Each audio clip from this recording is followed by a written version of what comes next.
De retour sur Gaming Highway, de retour sur Echo the Dolphin, Defenders of Future. Nous sommes dans le deuxième monde de ce deuxième chapitre, Masters of Forgotten Skills, un monde toujours aussi post-apocalyptique, et vous allez voir que ça ne va pas aller en s'arrangeant. Alors là, du coup, on est toujours dans une espèce de grand bassin, hein, un peu à l'instar du premier niveau qu'on avait fait lors de la vidéo précédente. Voilà, vous voyez un peu l'héritage de l'homme, ces espèces de structures étranges et bizarres, abandonnées au fil du temps. Très beau décor, hein, là encore, je sais que les décors de ce niveau avaient énormément plu. Là on peut voir un peu en hauteur la lune qui se distingue, une lune assez énorme. Voilà, c'est encore une fois typiquement École Dauphin, ces décors qui sont là, dont on peut que théoriser sur leur utilité. C'est ça qui fait vraiment tout le charme de ce jeu. Et on n'est pas seul, puisque regardez, on a un petit camarade qui nous accompagne. Alors fort heureusement, ne vous inquiétez pas, il ne sera pas mis en danger. C'est le petit pilote qui nous avait aidé lors de la vidéo précédente. Donc là du coup... il y va de son petit commentaire à chaque fois, trouvant quelque chose à faire, bah oui, c'est une bonne chose. Donc vous voyez, et là vous allez voir que ça va commencer à avancer sur le plan scénaristique dans ce monde. Alors, nous avons trouvé le harnais de travail dans la vidéo précédente qui va nous permettre en fait de contrôler les machines. Donc ici, il faut commencer par cette espèce de chose. Alors il faut juste que je trouve à quel endroit il faut l'activer.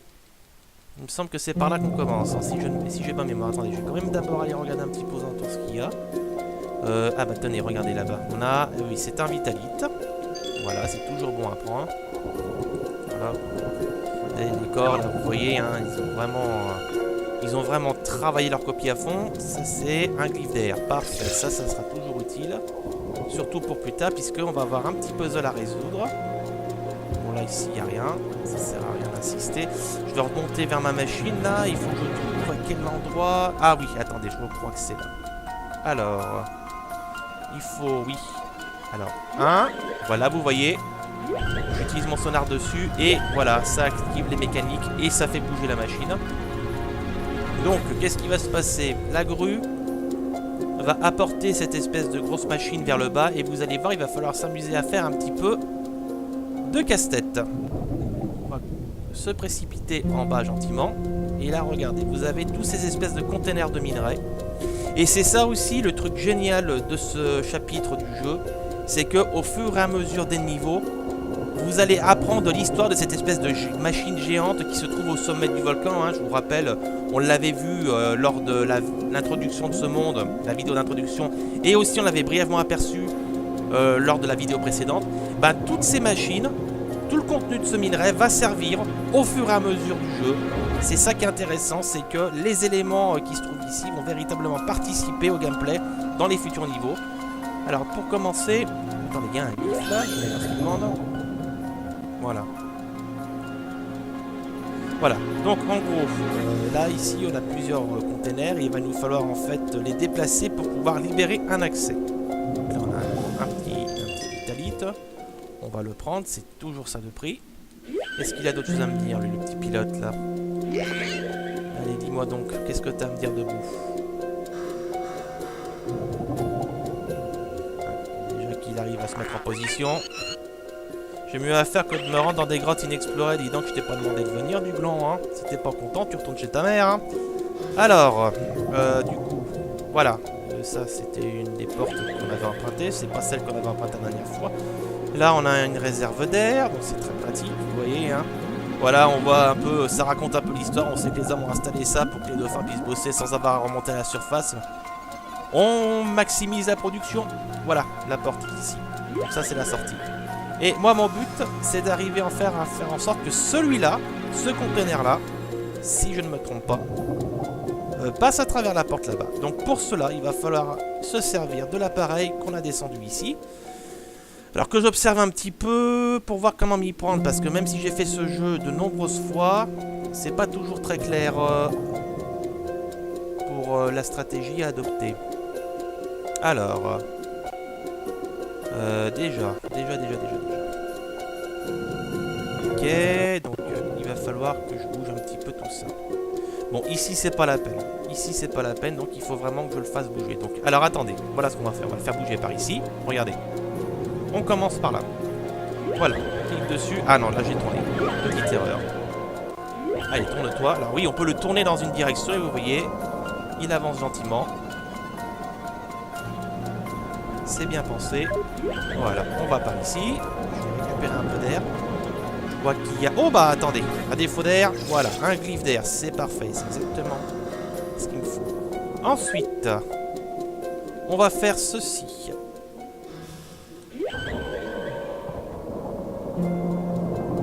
Voilà, c'est ici. Ensuite, alors il faut que je choisisse mon coin. Par là. Est-ce que je me trompe pas? J'ai un peu l'impression de redécouvrir le jeu. Ce qui...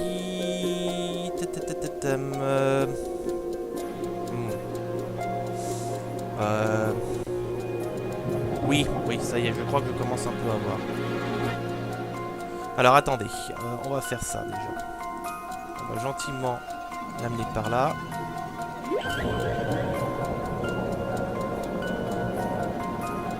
Ah, il avance, c'est très bien.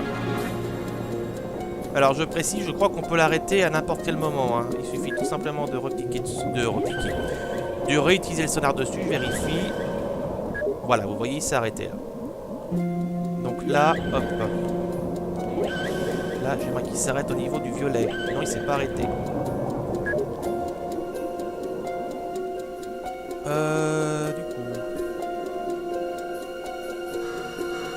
Voilà, moi je dois pousser ça. Et il faut que je vire le bloqué devant. Donc il faut que j'arrive en fait à...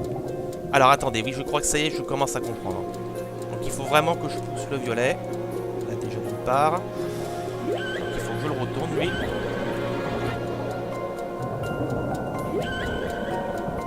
Voilà, là ensuite, le violet.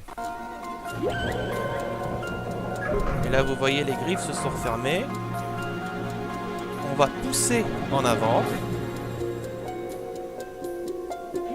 Là donc on pousse. Là on reclique dessus je crois pour lever la grille. Pour lever les griffes, non ça veut pas. À moins que, voilà, il suffit de recliquer dessus par derrière. Ensuite, là, on va pousser l'autre là-bas. En gros, celui-là, je veux dire. Il va falloir que je récupère de l'air. Je vais en profiter pour le faire maintenant. Allez, toi, tu vas là-bas.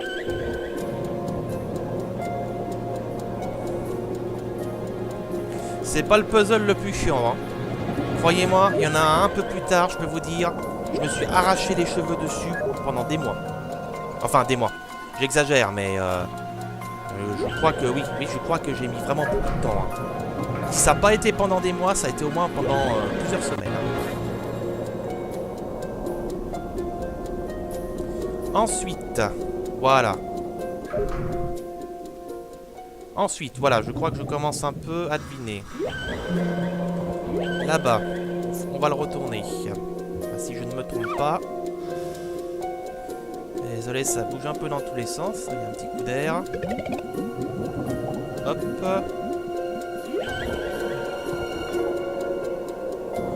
Donc, c'est pas encore là. Voilà. Il faut maintenant que je prenne le truc qui est jaune là-bas. Alors, la question que je me pose, c'est est-ce que je peux reculer les objets? Je ne me souviens plus. À moins que... Ah non, et je pense qu'il faut... Attendez, je vais d'abord vérifier si je peux pas le reculer. Et si, c'est bon. Voilà, ça me fait gagner du temps, c'est parfait. Ensuite...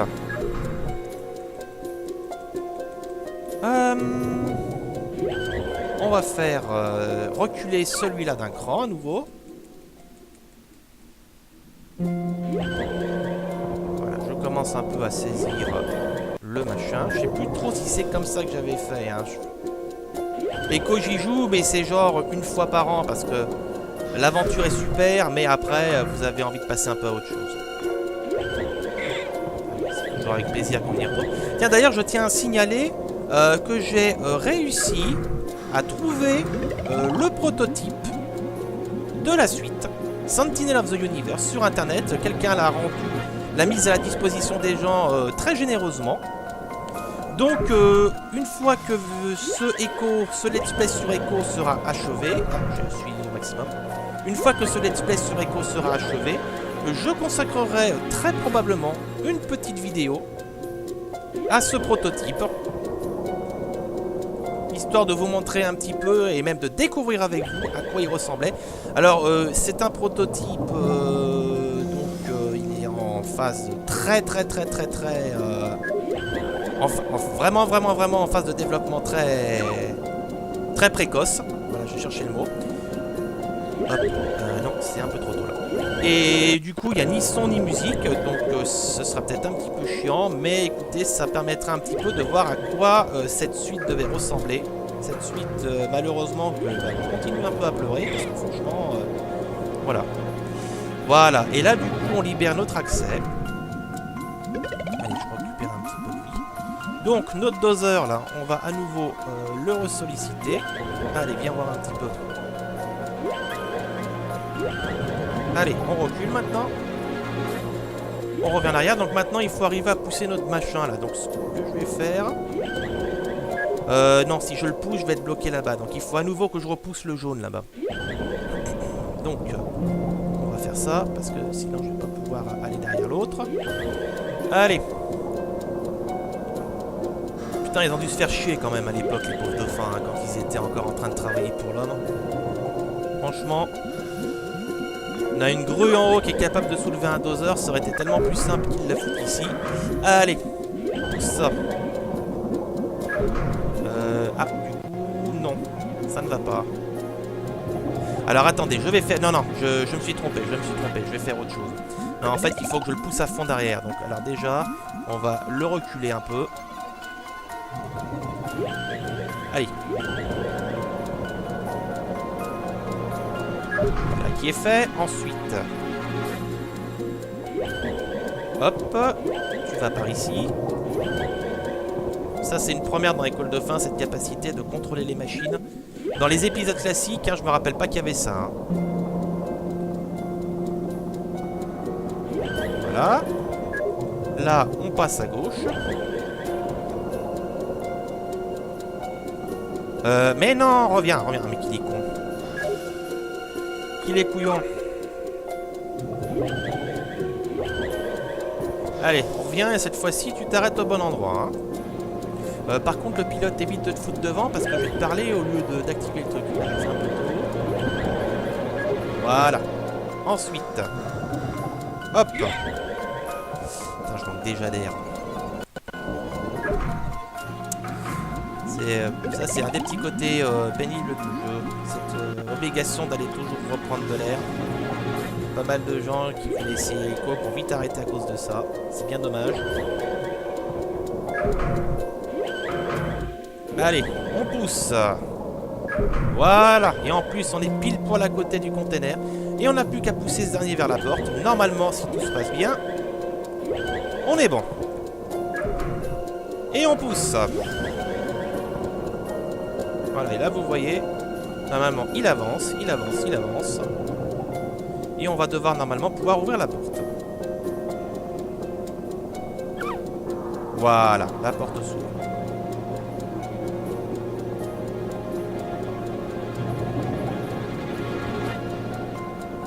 Je vais quand même juste reprendre le livre d'air, hein. Je suis à la fin du niveau, mais je me souviens plus, c'est une petite séquence d'exploration encore un peu... Voilà, eh bah si, c'est bon. Il suffisait juste d'attendre. Ça rappelle un petit peu Stargate, ça, là. Cette petite porte colorée, là, avec les symboles.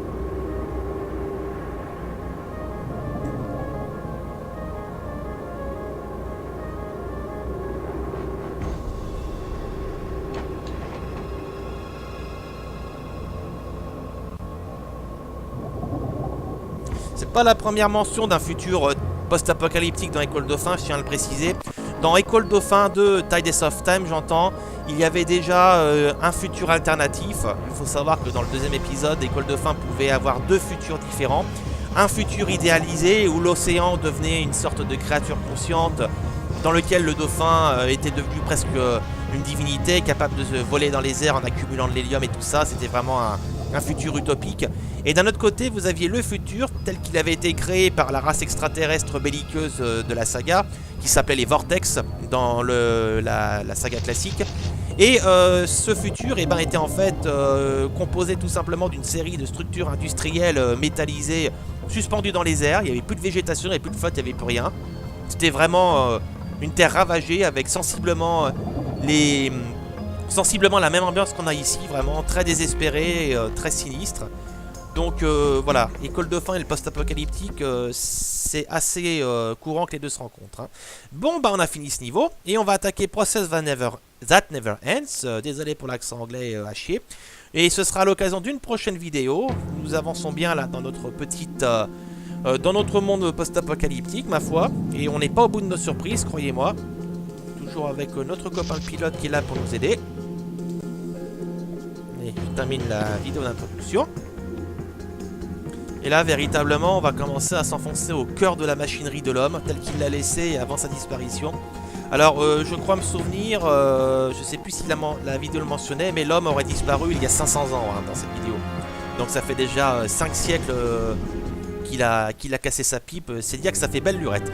Voilà donc pour cette vidéo, j'espère que École de fin vous plaît toujours autant. Je vous redonne rendez-vous d'ici là pour le prochain épisode de Echoes the Dolphin Defender of the Future.